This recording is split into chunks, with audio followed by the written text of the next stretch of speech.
Have you ever been lied about by your manager? Well, I have. And let me tell you, it's one of the most frustrating experiences you can have at work. But sometimes, karma has a way of working things out.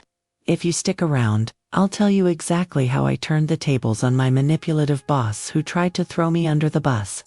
And don't forget to subscribe to my channel for more workplace stories like this one.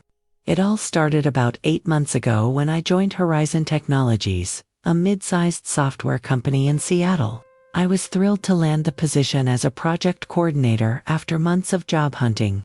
The company had a great reputation, awesome benefits, and the salary was better than I expected. During my interview, I met with several team members, including my soon-to-be manager. Rebecca seemed nice enough during the interview process. She was in her early 40s, professionally dressed, and had a confident air about her. She asked thoughtful questions and spoke highly of the team I'd be joining. She emphasized how important collaboration and open communication were to her management style. "My door is always open," she said with a smile that, in retrospect, didn't quite reach her eyes. My first few weeks on the job were relatively smooth. I was onboarded efficiently, introduced to everyone on the team, and given clear instructions about my responsibilities. The team consisted of 7 other project coordinators, all reporting to Rebecca. My colleagues were friendly and helpful, especially Emma and Jason, who sat in the cubicles next to mine. I noticed something odd, though. Whenever Rebecca would walk through our area, the energy would shift. Conversations would stop, people would suddenly become very focused on their computer screens, and there was an unmistakable tension in the air. I didn't think much of it at first. After all, many people act differently when the boss is around. About a month into the job, I started to see glimpses of why my colleagues seemed so on edge around Rebecca. During a team meeting, she publicly criticized one of my teammates, Derek, for a minor error in a report. Her tone was condescending, and she made several pointed comments about attention to detail being essential for those who want to succeed in this company. Derek, who I later learned had been with the company for over 3 years, just sat there taking it, his face flushed with embarrassment. After the meeting, Emma whispered to me, "That's classic Rebecca. Public humiliation is her specialty." I was shocked but tried not to judge too quickly. Maybe it was a one-off bad day. Maybe Derek had made similar mistakes repeatedly. I wanted to give Rebecca the benefit of the doubt. That benefit of the doubt started wearing thin over the next few weeks. I noticed how Rebecca would praise certain team members effusively in public, but then criticize the same work behind closed doors. She'd take credit for successful projects but quickly assign blame when things went wrong. She'd make promises about resources or support, and then conveniently forget when it came time to deliver. Despite this, I was determined to do well.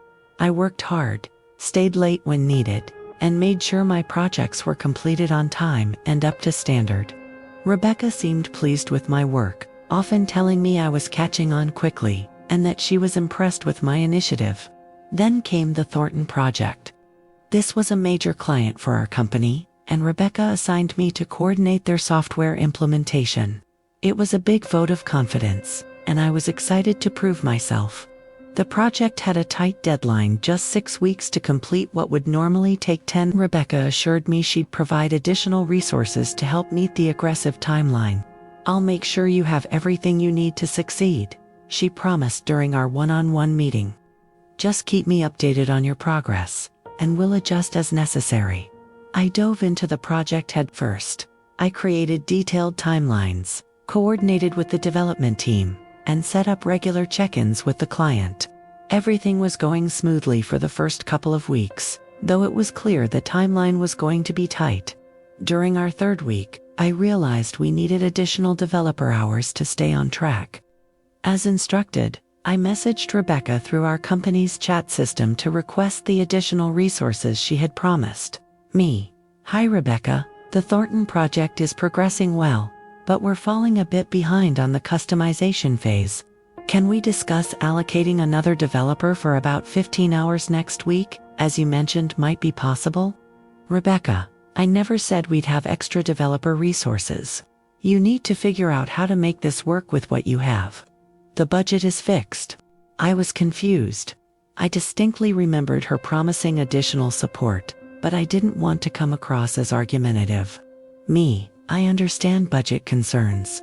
In our kickoff meeting, I thought we discussed flexibility with resources if needed. Maybe I misunderstood. Can we meet to discuss options for keeping the project on track? Rebecca, just make it work. That's your job. Her response left me feeling uneasy, but I did my best to reorganize the project plan. I worked late nights and weekends, coordinated with the development team to optimize their time, and somehow managed to keep things moving forward. The client was happy with our progress, but internally, I was starting to feel the strain. During our next team meeting, Rebecca casually mentioned the Thornton project, saying, "We're having some challenges with timeline management, but I'm working closely with the team to get things back on track." The way she said it made it sound like she was swooping in to fix my mistakes, rather than acknowledging that we were working with insufficient resources. After the meeting, I approached her privately to clarify the situation. "Rebecca, I was a bit confused by your comments about the Thornton project in the meeting. We're actually on track given the resource constraints. Is there something specific you're concerned about?" She gave me a tight smile. "I'm just making sure everyone knows I'm keeping an eye on things. Don't be so sensitive." That night, I took a screenshot of our chat conversation about the resources, just in case something told me I might need it later. It turned out to be one of the smartest decisions I ever made. As the project continued, Rebecca's behavior became increasingly erratic. She would ask for updates and then not respond for days. She would change requirements without updating the timeline. She began excluding me from client calls, saying she wanted to protect the relationship while we were in this challenging phase.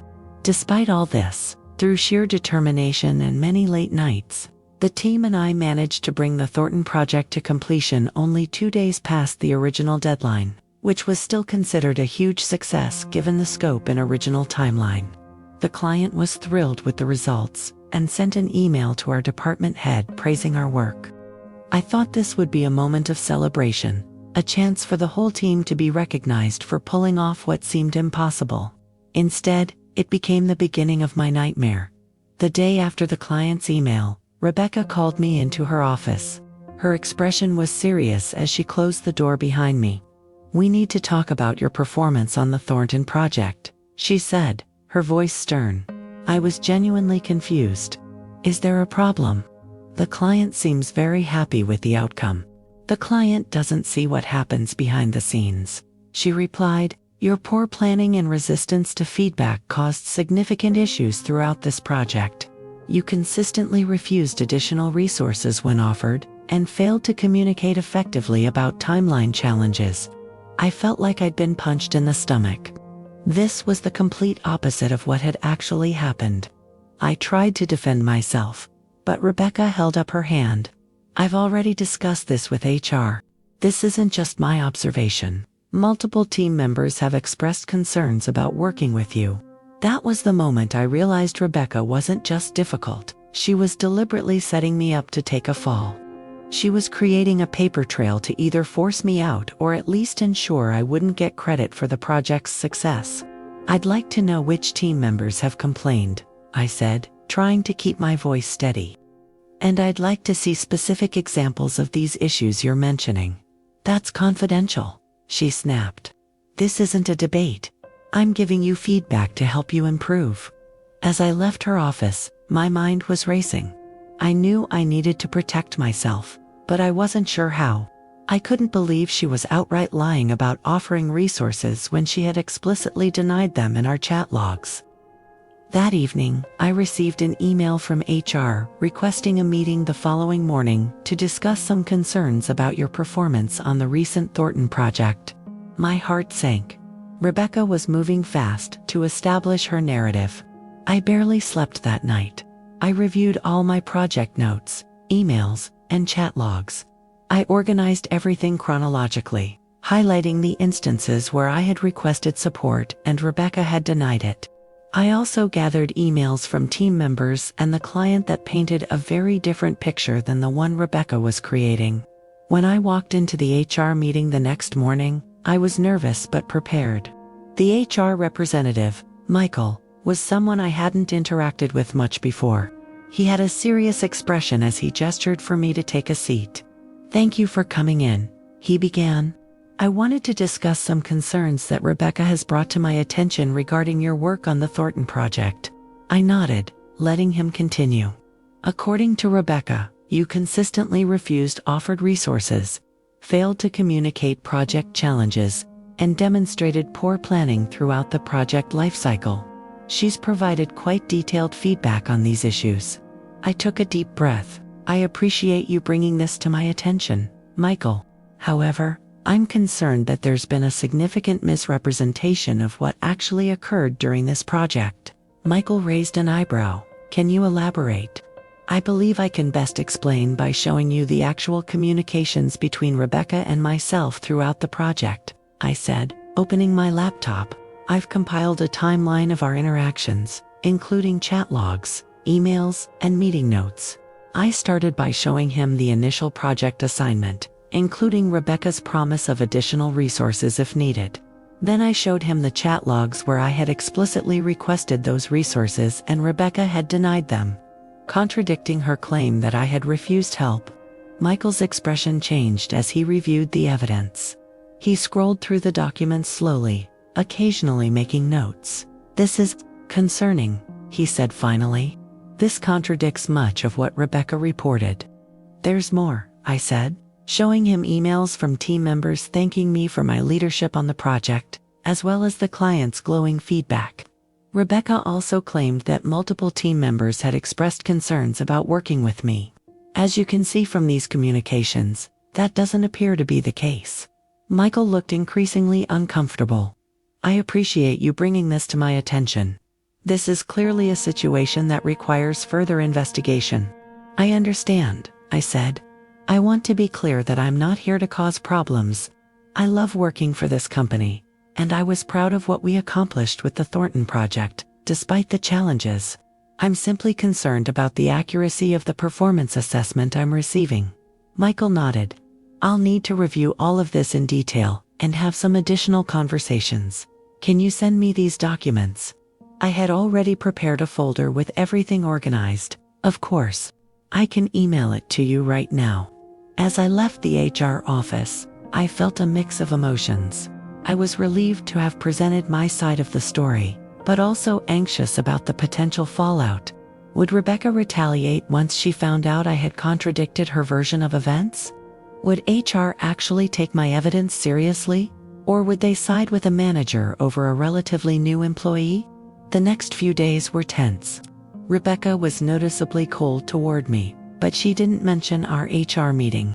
I focused on my work and tried to maintain a professional demeanor despite the uncomfortable atmosphere. A week later, I received another email from HR, this time requesting a meeting with both Michael and his director, Sarah. My stomach dropped. This felt serious. When I arrived at the meeting, I was surprised to find not only Michael and Sarah, but also Thomas, the department head. They all had serious expressions, and for a moment, I feared I had somehow made the situation worse. Sarah spoke first. "Thank you for meeting with us. We've conducted a thorough review of the information you provided, as well as additional interviews with team members and an audit of all communications related to the Thornton project." I nodded, trying to keep my expression neutral, despite my racing heart. "What we've found," Thomas continued, "is a pattern of behavior that is deeply concerning, not just in relation to your experience, but similar situations with other team members."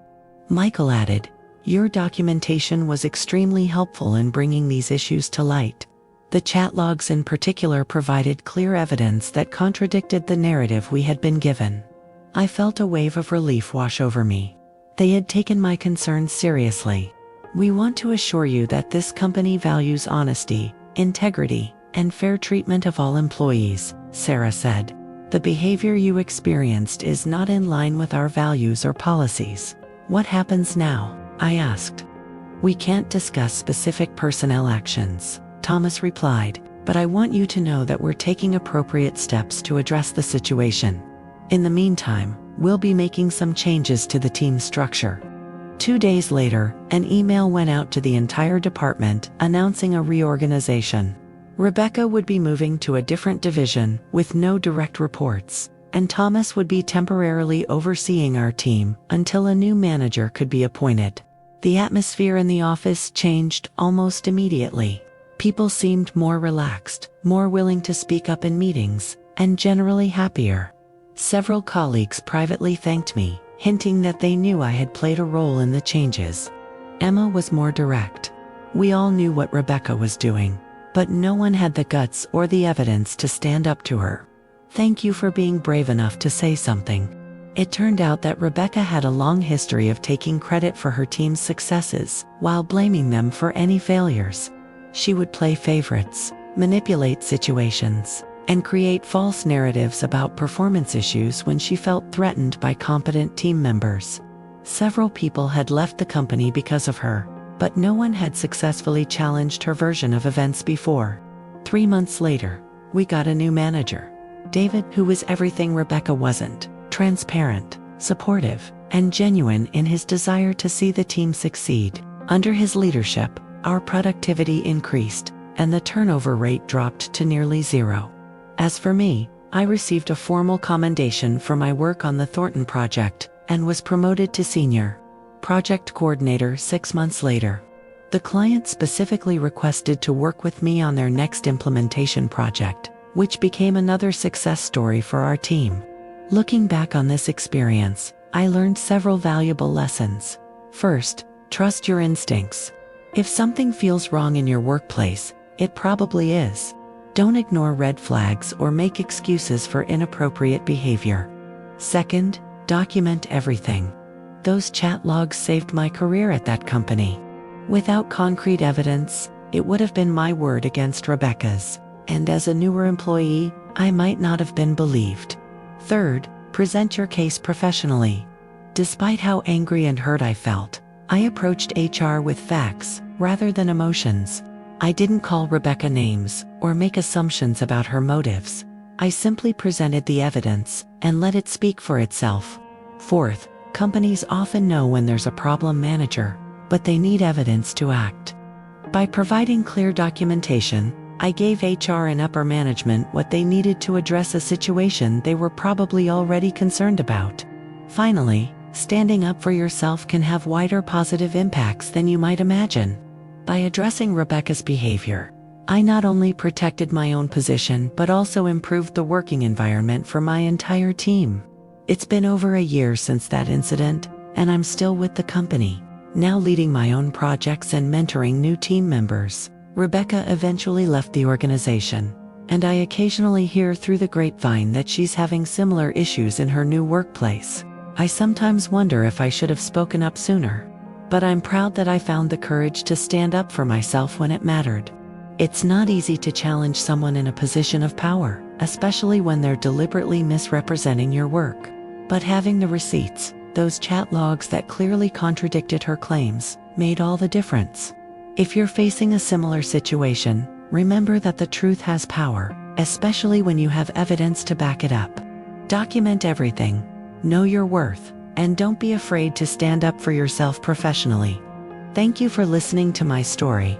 If you've experienced something similar or have questions about navigating difficult workplace situations, leave a comment below. And don't forget to subscribe to my channel for more real-life workplace stories and advice. Sometimes the best way to handle workplace drama is to learn from others who've been there before.